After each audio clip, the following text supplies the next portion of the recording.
a lot of people will send me things and they'll be like, thought of you because you love cycling. And they'll send me like anything about cycling. And I'm like, oh, well, here's a load of car memes. Thought of you because you love driving. Like you drive everywhere. It's obviously such a big part of your personality. Yeah, it's people always like, oh, I saw you out on your bike. I'm like, I saw you in your SUV. Welcome to That's Her Problem, the podcast where women who lead, connect, and rewrite the rules get real about building community. The challenges we face aren't always the same as everyone else's. But here's the truth. A city that's good for women is good for everyone. I'm your host, Patty Weens. Welcome to That's Her Problem. In today's conversation, you'll hear a lot of laughter, and frankly, we can use a little laughter, can't we? I had a little sound trouble in some spots, so once in a while you'll hear an echo, but I'm hoping that this fun conversation is worth it. Building community is about giggling our way to serious change. If you want to support this podcast, please go to pattybikes.com/podcast and click on the Patreon link from there. Remember to listen all the way to the end today for the announcement and sign up for my newsletter for the link. You'll see. Let's do it.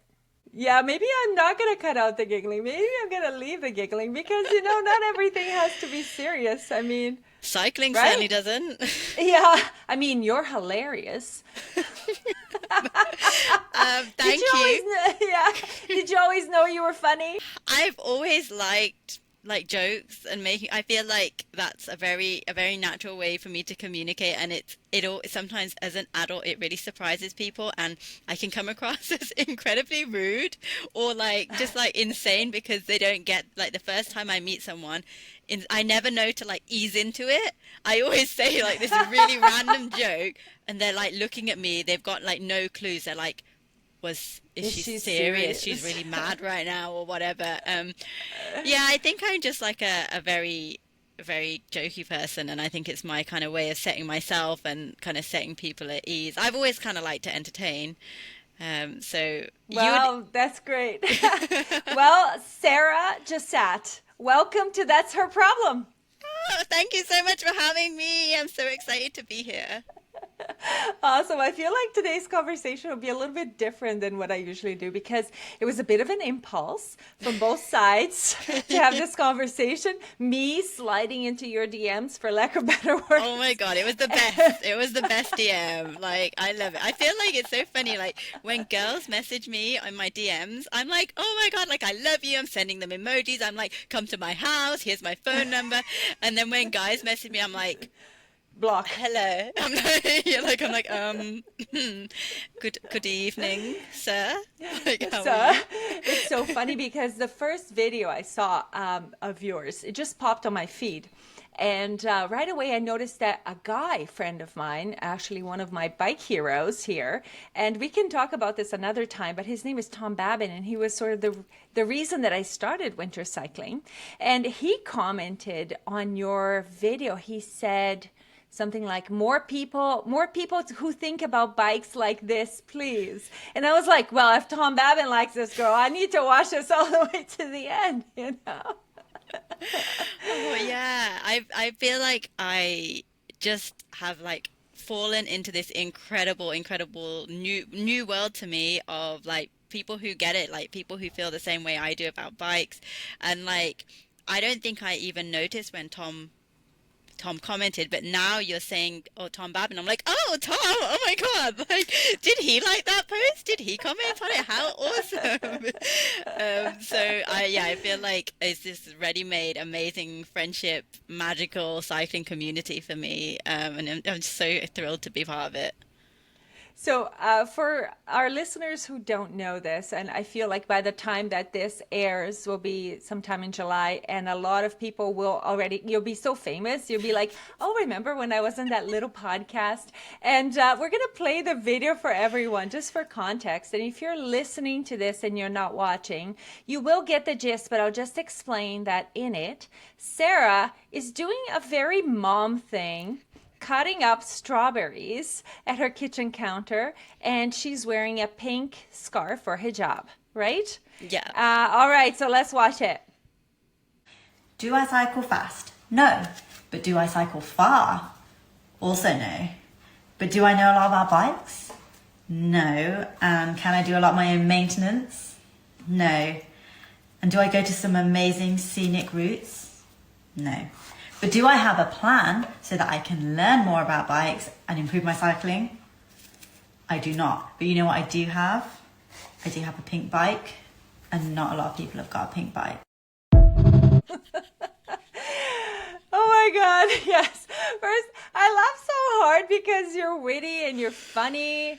And then I thought, there's more going on here. You're sort of humanizing this thing that we used to own it because the bicycle was instrumental for women in the suffragette movement, freedom of transportation, freedom of movement. And then it became a sport and we lost it. And all of a sudden you're like, no. I'm claiming it back. I'm bringing it back here. What prompted you to become this? I'm going to use that word, Sarah. Oh, I'm going to say it. But before I say it, hang on. Did you remember? Oh, yeah, we're going there. Yeah. We're going there. You advised on your Instagram account that you should not wear this while riding a bike, but we are not riding a bike, so we're okay. Right? There are no insects around, okay? And look, I'm just looking out for everyone. And I'm trying to just let people know that these are the dangers of cycling, okay? This is what we need to get out there. Never mind.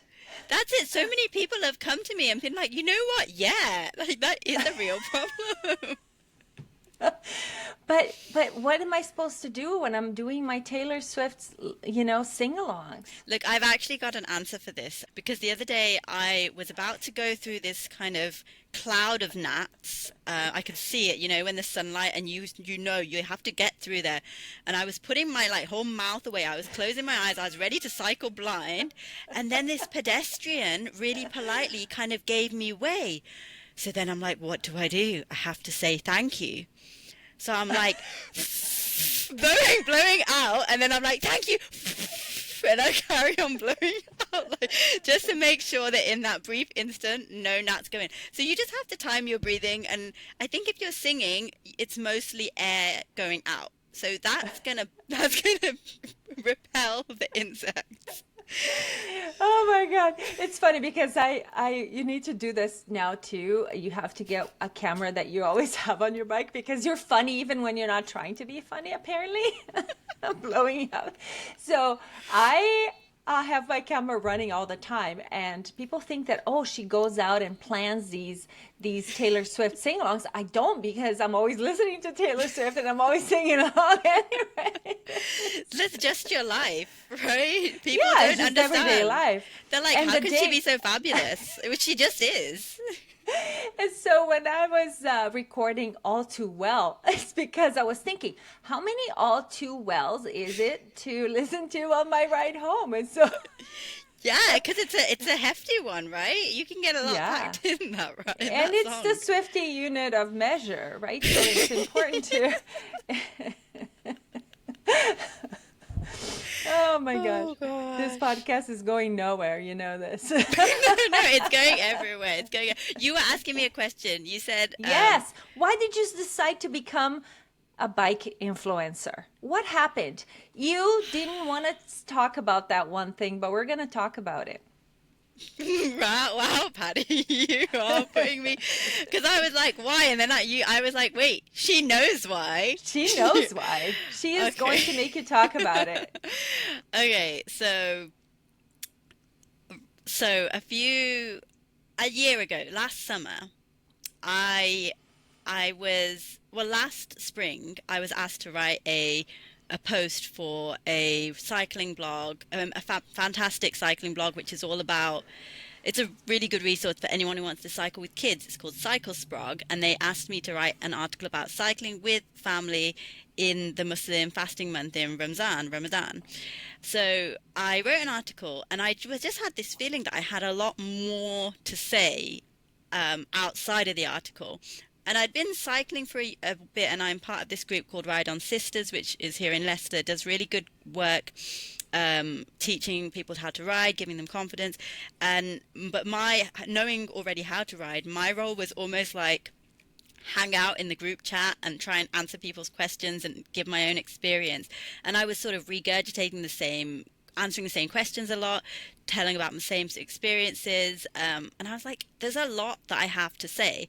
So I found myself writing these things down. And over the summer, I basically had written a book. And I've been trying to write books for years, basically. But I've never got to this point where I finish something that I actually feel so passionately that the world needs this. This is not a passion, like this is not self-indulgent. This is not a vanity thing. The world needs this. If there was a book that I could write, if there was anything I could do that would change the world, it would be writing a book on cycling that would shift the culture. So I was so excited about it. I was so passionate about it. Spent a couple of months editing it, and I had a lot of good contacts kind of in the grassroots writing world, let's say. And one of them she helped me get in touch with an agent and have a one-on-one sit down. And the agent I met, he was fab. And he chatted to me and he was really interested in the book. He thought my pitch was great. He thought the work that I'd sent was great. And he said, listen, the thing is, the market will not publish a non-fiction book unless you can say that you are the one to write it. You are an authority in the subject. You've got something to back it up. And he said, even if you're an academic, you'd really struggle. And I said, so then, what do I do? And he said, well, have you tried writing a blog? I was like, well, guys, it's 2025. It's very hard to get people to read a blog at this point. It wasn't easy in 2010, and it's certainly not now. So I said to myself, okay, maybe videos could be something. And just by chance, I had made a comedy video, a mockumentary for my work Christmas party the year before. So I had the very we're gonna basic... need access. We're gonna need access to that, please. It was ridiculous. It was I was a health and well-being ambassador at work, and the premise of this mockumentary was that we took over the lab, like we took over the workplace, and we made everyone squat during the morning meetings. Like I bullied people into cycling to work. We cancelled all the work, and we told them to do meditation, and we just went a bit nuts. So I'd made this really random video, and it had taught me the basics of filming. So then when I said, you know what? You know how to kind of do videos, like, let's give it a go. And I was quite depressed, actually, because I was like, I've done something that I'm so proud of. I've made this book, and I genuinely feel there is a need for it. And now it can't go anywhere because I'm not an authority. I'm not a known person. So I was kind of like, I was moodily staring out the window. And I was like, you know what? I'm going to do it. I'm just going to make an Instagram. I'm just going to post some videos. This will show them. I don't know who I thought it would show, because the agent had been really nice. I don't know, the entire publishing industry. And I was kind of like, I was almost like my friends who had been like, oh, like maybe give it a go. I was like, this will show them when it doesn't do well, and they'll see how bad like this whole situation is and how hopeless it is. And I put out like the first video I put out on the day, and it's like so awkward, and I don't even know what I'm doing. I randomly pinned like a headscarf behind me to make some sort of background. I was like talking to the camera, but I was thinking about like I didn't know what to do, but what I'd read online is just keep posting. And I'm sure you've heard that thing about the study with the pottery students, and one set of students makes one pot every day and they're graded on quantity, and the other cohort has to make one really good pot and they're graded on quality. And at the end of the two groups, it's the ones who are making one pot every day that actually produce the better work. So I was like, I'm just going to do it. I'm going to post every day. I'm going to post something.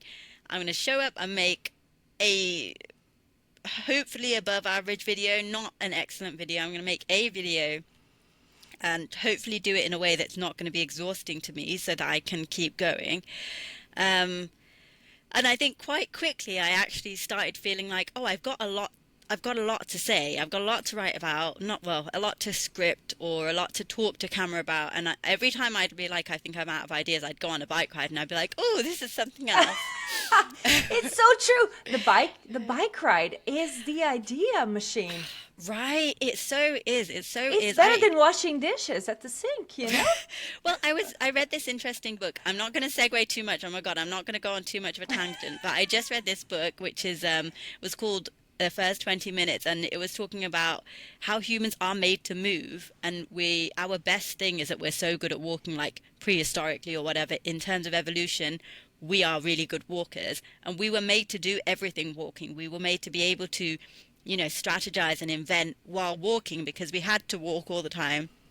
And I was like, yeah, that's why we get such good ideas on the bicycle, because our bodies think Moving. really well when in movement. They don't, if you think about, like, if you and me were like cave Patty and cave Sarah, if we're in the cave, we're probably not doing anything. We're just chilling, right? We're talking about cave Taylor Swift, but And looking on our cave phones. but it's when we're walking that we're on the hunt, and we're like, we got to follow this gazelle. That's when we've got to say, oh, are we going to go this way? We're going to go that way. We're going to try and loop back. That when we're on our feet, we're making these plans. So yeah, it made me think, and yeah, I got some really good ideas while cycling, and I was really enjoying it, frankly. And I was like, you know what? No pressure. I'm just going to show up every day. And then it was something like day 25. That one just took off. And I think you've it's doubled crazy. since that video. You've doubled because I remember Yeah. looking at it and going, who is this funny woman? And then I looked and I'm like, oh, she has about the same amount of followers as me, and I'm not going anywhere, but she's blowing up. And then I look again today and you're doubled, so Yeah. interesting, because my trajectory was, I was a loudmouth to begin with, and I decided I was going to be the bicycle mayor of my hometown, which I think you need to look into as well.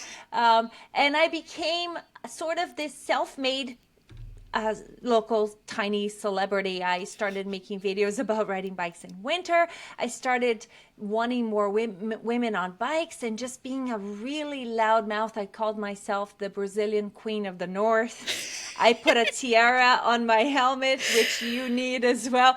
And then all of a sudden someone came to me and said, we want you to write a book. Yeah. So I was like, what? Me? Why? And then I sat down, and it turns out I had a lot to say too, My book comes out in October. It's called That'll Never Work Here. And it's a little bit angry sometimes, but a little bit I am joyful. so looking forward to it. I'm so glad that someone got to you before and said, like, can you write the book? So then I get to just read it. Like, I feel like I'm so pleased I've appeared at this point. So if you were just writing, it would be so hard for me to wait.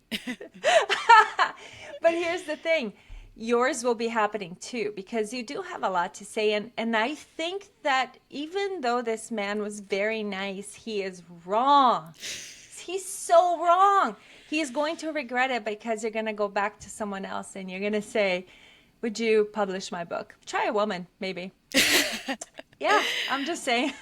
Yeah, I feel like now I'm like, you know what? This is an amazing community, and I want to be of service even more. And I feel like before I was kind of like, well, I have to get my name out there. And now I'm like, actually, this is an amazing community. I really feel like this is another way I could connect with them and I could share more, because reels are actually fantastic. Like, I really enjoy making them, and there's so much you can do, but there is kind of a depth that you can't quite get to, which I feel Exactly. like, yeah, I feel it can be surface level. So yeah, it's been a real crazy trajectory, but it's just so wonderful. I'm just so happy. I'm so happy to be in this space. Yeah, and I'm so happy I found you, because now we get to have a whole hour talking. And if no one wants to listen, who cares? Because we want to listen. We have a lot to say. I feel like everything you say, I'm like, how can I love her more? Listen, stop it. Keep it coming. Oh, wow. It's just going to be a whole lot of giggling, isn't there? Listen, I was looking at your blog, and when I was sort of doing some research about you, I found exactly that entry about cycling during Ramadan. And I talk about how we want to have a seat at the table. As women, it's important when you're designing cities because it's important to have a seat at the table. It's important to hear your opinion, how you feel safe, how a city is good for you. And when you talk about the even more specific niche of Muslim women riding bikes and you add the element of Ramadan, how has that affected your relationship with cycling, your faith, the big picture? Yeah, it's kind of been really, really beautiful for me because it's allowed me to kind of take a step out. And I think sometimes Muslims, we can get very, very bogged down with the specific, oh, we need to pray 5 times a day. Yeah, oh, we fast in Ramadan. We need to give this charity, and very like, these are the things we have to do, ticking boxes. But with cycling, I've taken this step back and been like, why are you so passionate about cycling? And it's because it does good. It unequivocally, oh my God, edit that out. Unequivocally. Can Oh you no, say that I'm even, word? no, you're a writer. Hey, Unequivocally. I'm one of those that reads I'm a lot. Brazilian. I don't even speak English. Okay, the point is cycling does good, right? It does good to communities, it does good for kids, it does good for health, it does good onto the environment on so many levels, right? And like big picture, if there's something we can do that is going to change the world, that's going to make things better for people across the world, it's actually just cycling. Like it's ticking all those boxes. It's going to do so good. So I feel like from my perspective, I've stepped back to check myself and then I'll be like, wait a second, cycling fits in really well with my faith. It fits in better than a lot of the things that you people would do if they weren't cycling. There's so much in my religion and my faith about modesty, living simply, not being extravagant. That's such a core tenet. And I feel like we've just gone so far from that. There's so much consumerism. Like we've just had Eid and Ramadan have just gone, and every year on year we're seeing so many more products aimed at us. And there's an aspect that people are like, oh, it's good, we're being catered for. Are we being catered for, or are we just being sold to?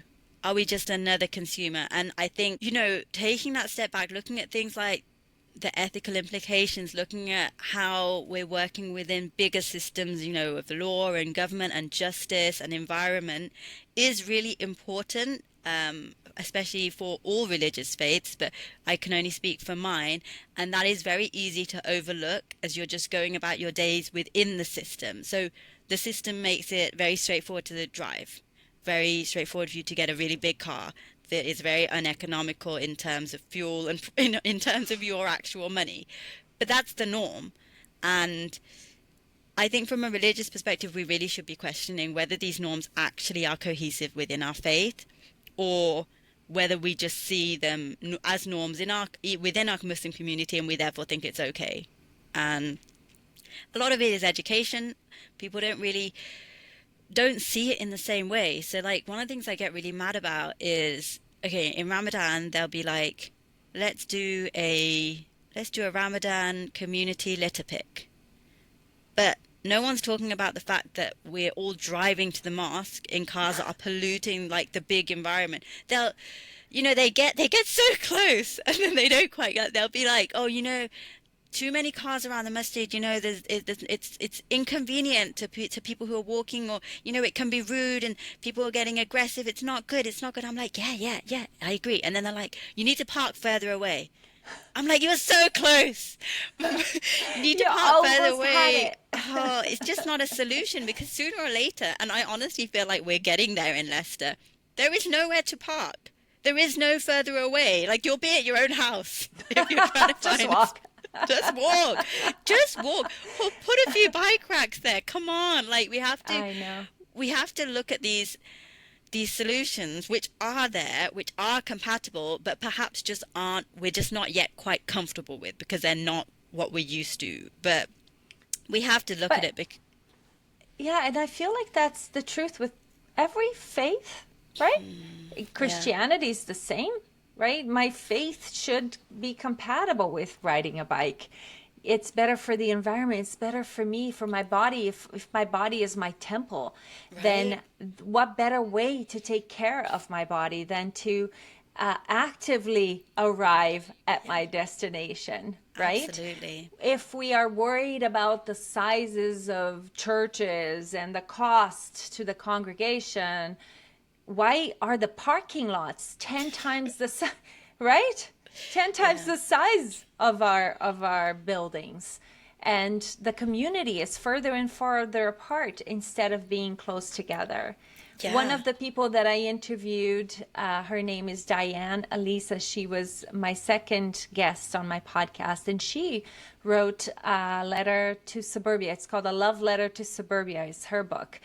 And she talks about how people used to just be closer together, and now we are further and further apart, causing sort of a friction in the way that we interact. It has to be on purpose, whereas before it used to be, well, you're right here with me all the time and we have to live together. And I think that's a reality both in the cities and our faith. We're getting further and further apart from the real goal of community. Yes, no, absolutely. Yeah, it is a real issue, and I think I don't know if it's maybe a Western thing that we've become like because we are practicing our faiths in a Western system, it's become very me focused. And even if it's community, it's my immediate community. So Muslims have this concept of ummat, which is a global family. And if I hear something bad happening to Muslims all over the world, I feel in a way that they are my family, and it hits me deeply. And Muslims give so much charity, like that's one of our main things, like we give huge amounts of charity, but we just quite can't quite grasp the concept that it actually what we're doing here in our lives, driving our kids around everywhere, driving these massive cars that don't need to be so big, polluting the environment, is having the knock-on effect, is causing natural disasters, is causing climate change, and we're just kind of like, oh, it's bad, isn't it bad? Oh, how terrible. But we can't do anything. Our hands are tied. I mean, I'm not a vegan, but I do feel that like we really should be getting on board with pushing a more plant-based diet. I know not everyone's going to go vegan, but like even from an Islamic standpoint, I don't think that is that perspective is being explained, that what, it would just be better for people across the world. We're not yet taking responsibility, I think. And I think because it's so horrible, isn't it, to think that what we're doing unintentionally, with no malice, is causing suffering of humans around the world. And we kind of like, we've been born into these very privileged situations. It's not what we chose, but we would choose it if we had a choice. But then we do have this responsibility that we haven't really asked for, and maybe it's a lot for people to deal with. I mean, I know it can be really stressful to even think about, and I know that I'm not really dealing with my responsibility as this kind of, this really, we're like the 1% most fortunate people in the world, as much as I should. But at least being aware of it and making small changes. I mean, it's a lot, but I think we can't look away from it. And I think No. when the answers are like cycling and like eating less meat and, having fun on a bike, it's not hardship, is it? But it's just a different way of thinking. And I think it's those two things, that it's something that's really, really good and we really need to do and we really should do. But also it's like really fun and there's loads of pros Yes. to it. I don't think people understand that part. I always say to people, look, it will affect your pocket first. Do it for the money. Never mind.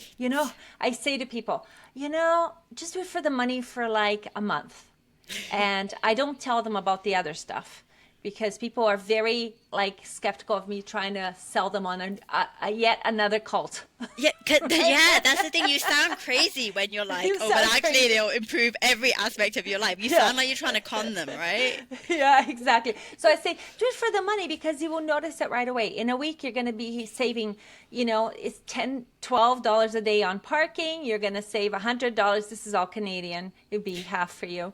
But, $12 a day on parking, $100 a week on gas, right? And your car's still sitting there. And then all of a sudden you can go out for dinner instead of parking downtown, driving your car to work. And then the thing that you don't know, but it's coming, is like it fixes everything. It fixes everything. It's the answer to everything. I stand by this. It's the answer to feeling sad. It's the answer to feeling stressed. It's the answer to hating winter. It's the answer to everything, right? And then your life is completely changed. If anything, it's not like, this is what I always say, it's not our fault that cycling will fix everyone's problems. Like, we end up sounding crazy, but it's just not our That's fault. because we are. We can't help that it's so good for you, right? Once whenever I run into someone that I haven't seen in a while, I tell them, I wrote a book. Oh, is it about bikes? What do you think it's about? Can I talk about anything else? No, actually, it's about active transportation. Yeah. But tell me, like we started the conversation upside down because you're so funny, and we just I couldn't even read my script. But were you always a bike person? How did you get here? Tell me your trajectory into this. What do you call it? Hang on. Cycling in sparkly wellies. Tell me, because I cycle in my sparkly crown. You cycle in your sparkly wellies. For now, you don't have a crown, but we need to fix that. Tell me. It came from like fury. Like it came from like a place of anger at so many things. No, so I learned to cycle as a kid, but very much like recreationally up and down the drive in the garden, not anywhere serious, and I never really saw it as a way of transporting myself around. So I learned, and then I didn't cycle again once I was a teenager, and then I started work when I was, a young adult, and of course I got a car. That's what you do, right? You get a proper grown-up job. Yeah, and I had to get a car because my proper grown-up job was like 12 miles away from my house. And they say, that's a commutable distance. If you hate yourself, it is, yeah. so there I was on the path to hating myself. So I'd spend an hour. As young adults do. But I hated everything because I hated what I was doing, that I was having to spend, like the 12 miles is not really that far. But in rush hour traffic it is. So that was an hour in the morning. It was an hour in the evening. Half the time I'd just be sat in stop-start traffic. So I wasn't even really moving. It was petrol that I was paying for. I was literally felt like I was burning money. And I felt like I've been sat at my desk all day. Now I'm sitting for 2 more hours. It exhausted me. When I got home, I felt rubbish. And I'm also not, I'm quite good now, but at the time I was terrible with timekeeping, so I was always late. So you know how it is, you leave a couple of minutes late, but then because the traffic's worse, then you end up a bit more late, and then you're watching the time on the dashboard get later and later, and you're just like, why didn't I do this, why didn't I do that, why are all these cars in front of me? And I'd just be so mad, and I was like, why is this my life? Like, why is this everyone's life? Why is this considered normal? Because this doesn't seem like it didn't seem like life should be this way. And then the funny thing that was happening, I think, like mind control. So I was doing this journey, and I'd always be late. It would be like 5 to 9, and I'd be still in traffic, and I'd be arriving at the town that I worked in. It was a university town. And there would be these university students going to their lectures, and it's a sports university, so it was very well known for sports. So loads of these students would be cycling, and I'd be there in my car. All my dreams have died about my life. This is my life now. I spend all my time driving and sitting and just being miserable. And these students would be going past, gliding past, looking so healthy and happy and free, and their whole life ahead of them. And I think seeing that day after day, I just suddenly got this. Over time, I got this feeling like, I think I should get a bicycle. Like, if I could cycle, I think my life would be better. Like, I guess my brain was like, she's not happy. She doesn't like what she's doing. This isn't going well. This isn't going to end well. Let's see what data we can get. And it was like, these guys seem happy. Can we somehow get her into this group? She needs a bicycle. And I just kind of got this feeling like, yeah, a bicycle was like the opposite of everything that I was unhappy about. It was like freedom where I was feeling trapped. It was motion where I was feeling so sedentary. It was free when I was feeling like I was spending a lot of money. Um, Not so to I just mention pink. it, so this my first bike. It wasn't pink, I must say, but Okay. yeah, it's my first bike was it was gorgeous though. It was such a darling of a bike. It was made by this company called Pashley in the UK. It was so elegant, like a real Victorian lady's bike out for a picnic, and oh, she was gorgeous. As you are. Yeah. So so yeah, I got this feeling that I had to get a bike, and then also had this feeling that if I could cycle to work, I would have made it. That became like the pinnacle of my ambition. And then a few things happened. I ended up leaving that job, thank goodness, because I was really not suited for it. And the criteria for what I wanted in a job was somewhere I could cycle to, because I was like, no matter what I'm doing, as long as I'm cycling there, I think I'll be okay. And it was true. It was right. It is so true. When people ask me what I do for a living, I said something in between my bike rides. Yeah, Right? exactly. That's And I love my it. job. It's easy. And I mean, it's not easy. It's an intense job, but I do it between bike rides. So No, we're drugged, right? We're on the endorphins coming in. We're getting the endorphins going out. We don't know what goes on. It's all very, very rapid in oh the my middle. God, I never thought about that. We are drugged. Yeah, You we're are on a so right. high. No, We're high the definitely. whole day. Oh my gosh, by the time we really come back to reality, it's like 3 p.m. and we're getting ready to go again, kind of thing. So we're anticipating our next fix. So, What really strikes me about your story is when I'm riding my bike to work and there's this one area, it's a school drop off. And you already know what's coming, right? The cars are lined up forever, and I'm like bzz, right by them with my bike, and I always think, oh, they must hate me so much. Oh, they must hate me. Oh, they're gonna try to kill me because they hate me so much. And I never think that maybe someone is sitting there going, this woman, she's got it figured out. I need to get a bike, right? You no, they don't don't think hate about you. They're that. jealous. They are very jealous. You'll see them in Exactly. a couple of years. They'll be joining you. They'll be like, you taught me. You showed me what life could be like. Well, you must get messages like that. I get messages like that on Instagram. I just had one not too many days ago where this woman said, you don't know me, but because of you, I went and I got myself an e-bike because I always thought I wasn't athletic enough, but I just thought, well, it's a vehicle, so I'm going to invest in it. And I bought an e-bike and now I ride to work every day. And I'm like, my work here is done. I can That is shut down it. my Instagram one person. I'm done. No, don't do that. No, we need more Taylor Swift from you. No, that is the dream, isn't it? And Yeah.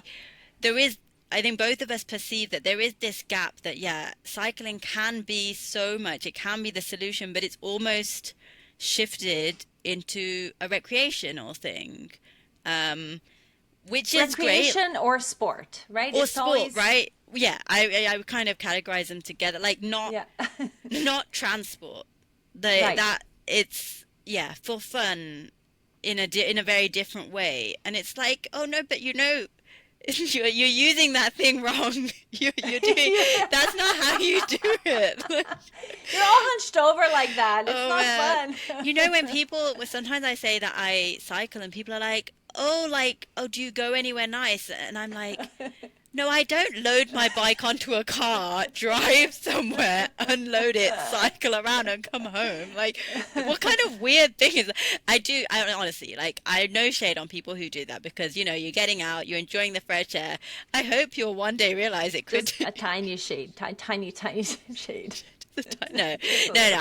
I No, respect no, them I a know. lot, Just but no, I get what you yeah. and but I feel like the space has been a little bit too much taken up by this sport, serious cycling, and it's not left enough space. So people kind of like that lady who messaged you, they think you've got to be athletic or you've got to be really serious or you've got to wear lycra, and it's like no, you just got to get on the bike and like the rest is optional.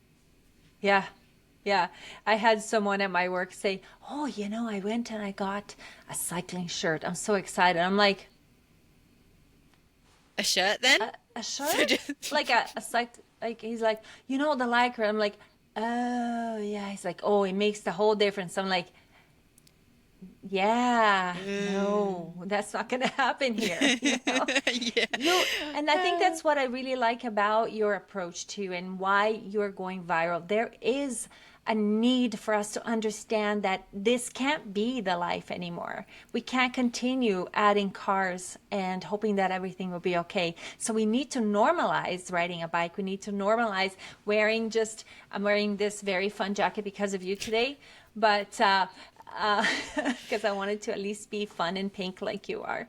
I love But it. this is what I wear on my bike. You know, I'm not, well, winter is a whole other beast. We can talk about minus 35. You don't even know winter, but we do. You call it rain. You call it rain, we call it winter. But normalizing using a bike for every day, that's the goal, you Yeah, know? and And I see you doing it with your kids already, you know? I try. I mean, I think what we're doing is important, and like Tom Babin as well, like just removing the friction that exists in using everyday cycle, like using cycling as everyday transport. So removing barriers like clothing. Like people are like, oh, well, I can't shower when I get there. I'm like, well, you can just go slower. Like you you don't have to sweat. Sweating is optional. It doesn't have to be exercise. Like you wouldn't have to shower after you walked in. There's no need for you to shower after you Everybody cycle says in. that. I have to, yeah, yeah, I hear that all the time. So that there's so many different things. But I mean, I think we get to a point.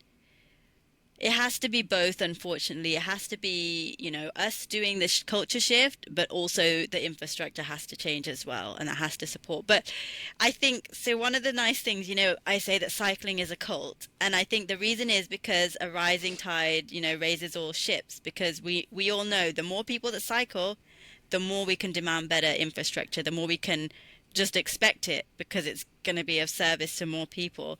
So we all want to help each other to cycle because it's kind of in our best interests. So yeah, it's tricky, Sometimes I talk to people about cycling and they say, you know what, I'd be scared, and I'm like, yeah, that's a legitimate fear. Like I'm not going to tell you shouldn't be scared and you should just get out there and it's safe, because it's not. There are things you can do. You can mitigate that in different ways, but I'm not going to say it's perfect. And I can't tell you that. And I think, I really hope as the infrastructure is developing, it's going to allow more people, because it shouldn't just be, you know, us two wild girls who will wear lip gloss and cycle. It shouldn't only be those kinds of people who are absolutely so passionate. It should be people who are just like, oh, I need to go to the shop and I can't be bothered to drive because I can't be bothered to get reverse my car out my drive. I'm just going to go on my bike, or there's no parking. It should be anyone. Yeah. But it's not a simple solution, unfortunately. No, I have another interview I did with a woman called Patty Baker from Atlanta. She also wrote a bunch of books. Everyone's writing books, girl. We've got a lot to say. Yes. And she said that and I don't know that she made this up, but she said that when you're on a bike, all roads lead to City Hall. And you end up having to ask for more. Has that happened to you yet? Because I know if it hasn't, it will be the next thing that you're going to have to deal with is the advocacy side, the activism, demanding more infrastructure as you, a Muslim woman riding a bike for transportation, right? There is a lot going on at the moment. Yeah. and and you have to demand more. Have you started that yet?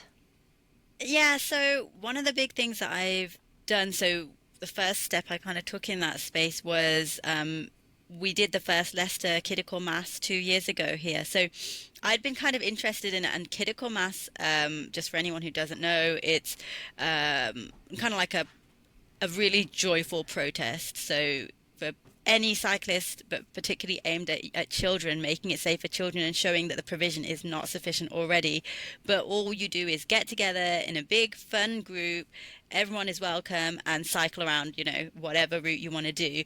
And it's normally very colorful, balloons tend to be the norm, banners, bubbles, all kinds of things just to make it really, really fun. But the underlying message is everyone has a right to be able to cycle safely, and unfortunately the provision isn't there to provide it. Like I cycle, but many of the cycle lanes I go on I wouldn't feel comfortable for my children to cycle on, and I think that's very normal. Like we just accept that, oh no, of course a 5-year-old couldn't cycle in that lane, but why? Because it's not safe enough. So then why are we allowing anyone to cycle on there? Why isn't it safe enough? Why aren't we making it safe enough? So I think at the moment, critical mass has been a big thing, but I really think normalizing cycling as transport and normalizing cyclists as normal people. Like most of us do drive in some capacity. We just really don't like to. We would rather be on a bike. We're just normal people. We're not the kind of there's so in the UK there's unfortunately like really negative stereotypes around cycling, and whenever you kind of open your mouth to say anything about cycling, people are really quick to be like, oh, I was stuck behind 2 cyclists on a country road for 10 miles and it was the worst day of my life, and my wife left me because I was home late. I don't know, they seem to have a lot of complaints. Everything is the cyclist's fault. Yes. So I think just starting to shift that perception and say, actually, no, we're mothers, we're normal people, we're teachers, we're part of the community, and we're just getting around. And it's not meant to be a luxury. It's not recreational. We're just trying to get from A to B. And I think hopefully shifting that perception makes the idea of provision more palatable, I think, to some people, because I think when there's that feeling that it's only for a very specific type of cyclist, there's a question like, well, why does that person who's choosing to do that need better provision? But when we're bringing it into a more, I don't know, more familiar, more comfortable space, it's your neighbor or your kid's teacher or your GP or whatever, that they're just trying to get to work or they're just trying to drop their kids at nursery. It's almost like humanizing them, and I think cyclists have become really dehumanized in the UK in the last kind of 20 years. But I think every time anyone sees another cyclist looking normal, smiles at a cyclist, anytime like a child waves at me, we're doing that work of showing cyclists are just normal people. They're just part of the community, and they need to have infrastructure in the same way that pedestrians and drivers do as well. So I guess I'm starting there. I do have some connections, I guess, with the city council, and I guess more at the moment I'm mostly an advocate, but I would say Leicester's council is quite pro cycling. It was quite funny when I got my first job that I was cycling to work. I was going along this like really bumpy path, and I was like, oh, this is fine. And then weirdly, after like my second week at work, they started building a cycle path, like a really nice red cycle path, just parallel to where I was going. And it was almost like, did I manifest this? Did I wish really hard? But yeah, they are doing a lot, and I feel like showing the other side, so they get a lot of backlash, and showing that no, actually people are using this cycle lane. I'm using it. I'm cycling on it with my kids. I'm taking my kids to whatever. I'm going to my job. I'm picking up my milk or whatever it is, just to push back against all this really negative sentiment around cycling. So I'm trying to do that, and I think you've already said that you're taking up space. And that is your advocacy, and you're hopefully encouraging more people to do it and create that mass where they can't ignore us, right? That's it. And sometimes it's just as important as fighting at City Hall. It's just creating the mass, and the more of us there are, the less they can ignore us. The more people who are like, oh, actually, I've got a friend who's a cyclist. So I won't get really mad about this cyclist cutting me off or whatever this cyclist is doing. Oh, actually, if Sarah was cycling in front of me, I would want someone to overtake her really, really nicely and to give her way. And I feel like it'll become less us versus them. Yeah. And this realize that we're all just one community, and some of us are full-on cyclists like you and me, obsessed. Some of us are like now and then cyclists. Some of us have kids who cycle or friends who cycle. Some of us don't really want to cycle, and that's fine. But we become part of a bigger whole, and we don't need to fight so much. Hopefully, I'm hoping it becomes less polarized. That is really important too. One of the greatest messages I've received on Instagram was a friend of mine, a dance mom from the days when my kids were little and used to dance. And she said to me, I will never ride a bike for work, but you need to know that watching your videos makes me more conscious of cyclists on the road. It makes me want to slow down and go around them instead of passing them close, because you've taught me that it's just another way of transportation, and I've learned so much from what you say. And again, I'm like, I can close down my Instagram today and everything is okay, right?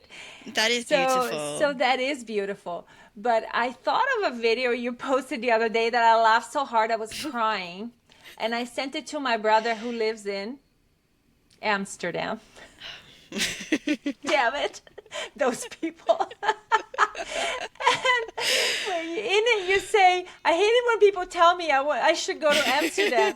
And then when you ask people, and then in the end of the video you say, when you ask people, where should I go in Amsterdam? They just laugh at you. The nerve, right? The cheek of it. And so I've been lucky that, I get to go visit him. And the other day he was telling me, we were talking about something completely unrelated to cycling, because people from Amsterdam, they don't talk about riding a bike. To them, it's just like breathing. And so he says to me, yeah, Oscar and I were riding our bikes to soccer the other day, and his son is young. And we were talking, and I'm like, stop. Just saying that is like an act of resistance here. You might as well pick up a protest, a big sign that says, stop murdering me. No, absolutely. That's so powerful as well, because it's like, oh, actually, that's not normal. Why is it not normal? Because it's not safe. Why is it not safe? But it should be. It shouldn't be an act of resistance. It shouldn't be something abnormal, but it is. I think we've got so much to learn from them. I mean, our attitudes are so weird. A lot of people will send me things and they'll be like, thought of you because you love cycling, and they'll send me like anything about cycling, and I'm like, oh, well, here's a load of car memes. Thought of you because you love driving. Like, you drive everywhere. It's obviously such a big part of your personality. This woman messaged me today, and it was so funny. She said she won, she was hilarious, actually. She said she won this award at work for most likely to win the Tour de France. And she was like, but I'm really not, like, I don't know anything about sports cycling. And I was like, can you imagine if all the people who drive to work, we gave them an award saying most likely to win Formula One? Yeah, exactly. But that's exactly the issue, because driving a car is just normal, but the moment you get on a bike, it's like some crazy thing, right? Yeah, it's people are always like, oh, I saw you out on your bike. I'm like, I saw you in your SUV. Oh man, but they do mean it in a good way. So I'm really grateful that people are quite positive. And the more you show up on their feed, the more chances that they're going to go, I should ride a bike. I should just get a bike. I hope so. It could be anything. One of my friends messaged and was like, you know what, actually, I've been on my bike 5 days this week. Whereas before it was much less. Or it's just like, you know what, I see you and I feel a little bit less like bad about my own, how I have my own struggles. You don't make me feel so slow or whatever. And I'm like, yeah, there is space for all of us. I mean, I feel like the more that I'm posting, I'm like, I need to cycle more. Like I need more footage, or I need more ideas, or I just want to go out. This morning I was kind of like, does anyone need any bread? Do we need Shall I go to the shop? Should I just knit? I'll just go. And my mom's like, there is bread. And I'm like, oh, is it the right kind of bread? I can go. Don't worry, I can go. I'm like trying to get my fix. So I don't know if do you ever feel this way? I mean, I love a cycle, but something about the cycle with a purpose is just more special to me. Like, okay, I could just go out for a ride and yeah, it'll mean that I'll sleep better and I'll feel better. Yeah, but I just love that. I'm always trying to make up an excuse, any excuse, Yeah. you know, Yeah. absolutely anything. Like you want me to go scope out someone's garden from like 2 streets over, yeah, I'll go. Or like I don't think I've had enough vitamin D, or I need to check a sign in the library window. Like I don't know why. I just love that combination of like Yeah. Having usefulness. something to do. Yeah. Yeah. My parents live 65 minutes away from me on a bike. And I really look forward to that ride because it's 65 minutes that I'm just like me, my Taylor Swift or my just an audiobook or something. But when I have to drive there for whatever reason, it's 30 minutes of absolutely hating every second of it. So there's something to be said for the fact that being on a bike makes you more engaged with your surroundings, more aware. You run into people, you know, you start running into the same people all the time. And that is the part that we want everyone to experience. That's the part of the cult we need everyone to be a part of, is being able to enjoy that. I so resonate. I so resonate with what you said. Like last night I went out with friends, and I was excited to go, and I was like doubly excited because I knew I was going to cycle. And then when we were leaving, I was like, and now I get to cycle home. Like this is just fun. One thing More after another drugs. for me. Yeah. So, and yeah, I totally like. So my dentist is somewhere not far actually, but it's somewhere that if I had to drive, it's like becomes quite an inconvenient journey because you have to go through. But if you cycle, because it kind of cuts through the center where there's really good routes, it's quite straightforward. So the time that it would take is almost the same. So my mum's always like, why don't you switch to like a closer dentist? I'm like, no, I think I'm gonna stick with this one. Like, and I really like, I love it when I'm like, oh, time for my dental check, time to go. And it gives me such a thrill to do this, fit it in. It sounds absurd, doesn't it? No, not if you're in a cult. Girl, I want to talk all night, but I don't know how we're going to have to do this again because the listeners are going to like, okay, are they going somewhere with this conversation? I do have a few rapid fire questions I have for you. Okay, I'm ready. First, yeah, are you? I Okay, don't know. well, first one, if you were a bicycle, what kind of bicycle would you be? Ooh, that is such a good question. I thought so. Oh my gosh. Now, I think I'd be like my bicycle because my main job is just to attract attention and look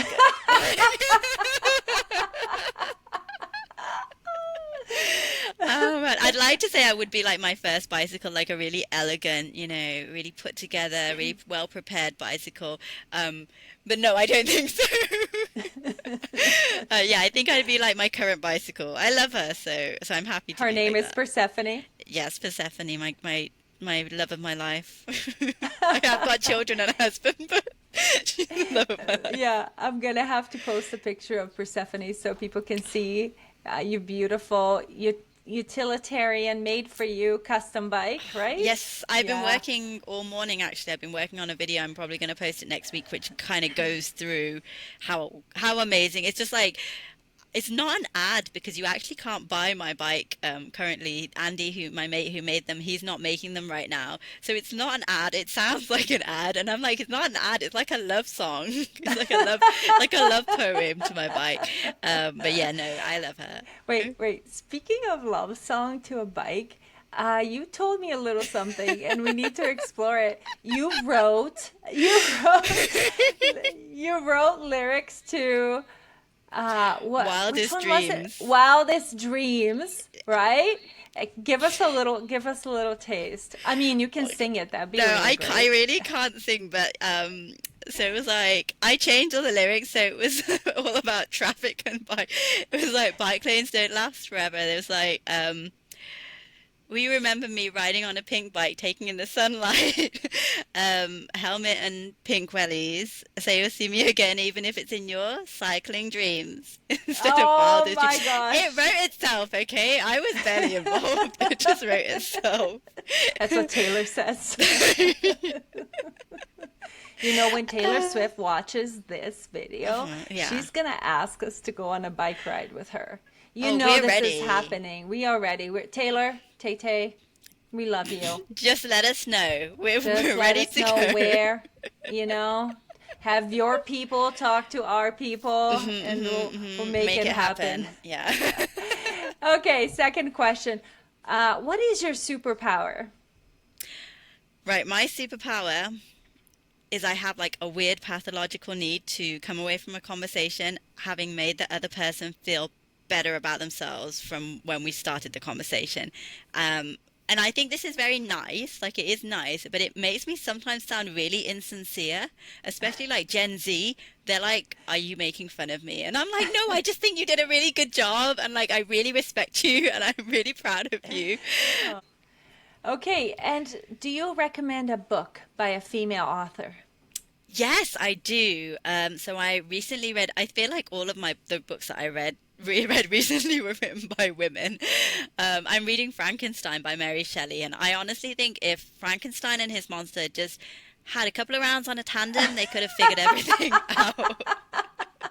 But no, the book that I recommend, Not Quite White by Layla Wazir. So I read this a couple of months back, and it's really interesting. It goes into her whole experience of being not quite white. That covers loads, but one thing that I found really powerful is the idea that being a child of immigrants, you feel you've come from generations of really struggling, and each generation, has done whatever they could for the next generation to try and allow them to live their best life. And in some ways, that can feel like really heavy, and you can feel really almost frivolous for your choices. So much has happened to get you where you are now. And then, you're all making little videos on Instagram. But at the same time, this immigrant guilt that we get. Yeah, But yeah. at the same time, it means you want to change the world, and you realize how privileged you are, and it can be a real force of empowerment. So yeah, I really rate the book. And like Layla does loads. She's one of those people firing on all cylinders. So do check out her work online. Amazing. Are you second generation UK? Yes, so Uh, my parents emigrated here, but they actually were from South Africa. So their grandparents had emigrated from South Africa, well, from India to South Africa. So I'm second generation in the UK, but I'm like far out of India. Um, right. and it's interesting. All immigrants have got different stories, right? We've all got different blends of ethnicity. We've got different ties to different places. I'm very much, and I feel like I'm learning more and more. I'm unfortunately very much adrift. I'm not very well tied to either my countries of origin, but I feel like I have been able to make a place for myself in the UK, and like Leicester is a very welcoming place as well. So yeah, I'm happy in that, but it's really interesting to read other people's experience and see what you resonate with, even though their actual ethnicities or their journeys are so different to yours, but there's these common themes. So yeah, it's really beautiful to read about. See, I was born in Brazil and I moved here 30, it's going to be 35 years this year Wow. that I've been living in Canada. And my kids are born here, but it's they get to say immigrant mom and make fun of my accent and Your some of beautiful accent. that, yeah, right. But but the it's almost like you're in between worlds. even though I've been here such a long time, Ian says I like to say that I'm Brazilian when it's convenient. Right? Oh, sorry, I don't know that word, or I don't know this custom because I'm Brazilian, you know? And he's like, you are more Canadian, technically. I was 17 when I moved here. But you have this place of, is this feeling of not belonging sometimes. But then you get on a bike and you meet all these other people who in some way or another feel like they don't belong in their regular circles, and we all come together as this motley crew of very varied backgrounds with one single passion under this bike umbrella called that we have. Absolutely. Yeah, And you're I'm so right. glad that I got to meet you. And I feel like our conversation is just starting. We're going to have so many of these. When your book gets picked up and published, we're going to do a book tour of the two loudmouths on their book tour. Right? Oh man. Yeah, I can't wait. Yeah, it's going to be great. So what is next for you right now, and how can we find you? So I'm on Instagram, cycling in sparkly wellies. That is my handle. And my goal when I started was to post every day for 30 days. So I have done that. Then it was post every day for 50 days. So that's also done. Today was actually day 60. So my current goal, post every day for 100 days. And then I'm gonna, I guess, revisit, see where I'm at. I have got actually two really exciting things coming up. So one is Eurobike in Frankfurt. So I am meant to be speaking there at the Women in Shut Cycling breakfast. Yeah, up! I mean, I don't know. It's not all been 100%, but probably by the time you like this airs, because it's taking place in June. So yeah, I'm really thrilled to be speaking about everyday cycling there, which feels really surreal and crazy. Amazing. But it looks like such a cool festival. So I'm thrilled to be able to go. And then in August there is this eco festival aimed at Muslims interested in sustainable living, and I really wanted to go when I first saw it. This was even before I'd really started posting, and I was like, I really want to go. This is totally my jam. I was like, how can I go? And I was like, you know what? I could give a talk about cycling. So You're I so could like do me. I totally do stuff like make that. it happen, right?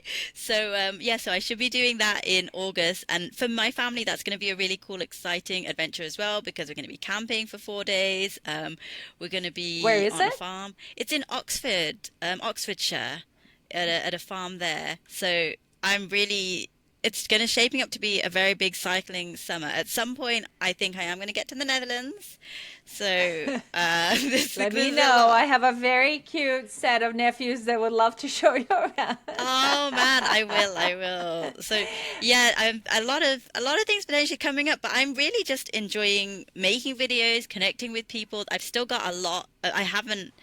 I feel like I've only just scraped the surface. I feel like there's still so much to share, and I'm still finding my way. Like I'm trying a load of different kind of formats, some kind of skits, some face like straight to camera, and seeing what I enjoy most, what seems to resonate with people most. There's a mixture of things at the moment. I'm trying to do some things about family, some things which are kind of more jokey, some things which are more advice, some things are just meant to be kind of relatable, some things are specific to my own journey. So I'm trying loads of different things and just going for it and seeing what resonates, what works, and what I like doing the most, really. So yeah, that's what I'm, I guess, working on. I think 100 days will take me probably to kind of the end of June. Great. So So we'll by see the where I time am this then. airs, you'll be there, and Oh you'll probably yeah. have where this podcast is gonna make you so famous. I think it is. I think I would I'm be so full of surprised. myself. Let me check my phone. Like, I know it hasn't even aired yet, but I think Taylor might be messaging. Oh my God, yes, yes, she is. Thank you so much for being here. Big hugs from across the screen, and we're gonna ride our bikes together. We're gonna do it. Yes, Oh, we thank you are. so much for having me, Patty. This has been just a complete delight. And I love the podcast. I love the idea. I can't wait to start hearing the episodes. So Yes. you're doing something brilliant. And yeah, I'm so glad you reached out and that we're like besties and We sure Swifties are. and everything. Besties and Swifties. What else do you need? Thank you. That's it. Okay, take care then. Well, I hope you enjoyed that conversation with my sparkly Sarah. It was a long one, and I hope you giggled at least half as much as we did. But, in this day and age, doesn't feel good to have a chuckle. And as I promised, I have a special announcement for you today. Starting this week, we're going. Patty. What? Hey. Hi, I'm still here. What do you? Why are you still here? What are you doing? Remember you said that I could do the announcement because it was my idea? Okay, all right. Fine. It's my podcast, but it's your idea. What is it? What is the announcement? Tell us. Okay, so starting from this week, we are going to have a Discord server where we can all chat about all the awesome ideas in the podcast and come together. And we're also, even more excitingly, going to have a monthly ladies' lunch, not just for ladies, for anyone who wants to be part of our conversation. We're going to start the lunch in September. And we're going to have a special guest every time. One of the previous guests of the podcast is going to make an appearance and continue the conversation. So how can people join? I don't know. Do you know? I only Yeah, I do know. What is Discord? On my phone. Okay. Discord is basically a forum where we can have a conversation. You can have it on your phone. You can have it on your computer. You can download a special app, but you don't need it. You can just use it on your web browser. If you want to be part of the conversation, make sure you sign up for my newsletter at pattybikes.com. Right under the podcast and website and YouTube links, there is a link to sign up for my newsletter. The newsletter goes out every Wednesday, and there will be a link there for you to join the Discord and to sign up for the ladies' lunch. Hope to see you there. Yay! So today, for my Patreon supporters, I have a special guest saying your name, and it's my mom. You ready, Mai? Okay, let's do it. Okay, Andrew, Michael, House Emporium, Nikki, Tim, Luke, Linda, Lucia, or Julia? Julia, Rod, David, and Stephanie. Thank you very much for supporting me, right? Yes, you're welcome. I was gonna say anytime, but no.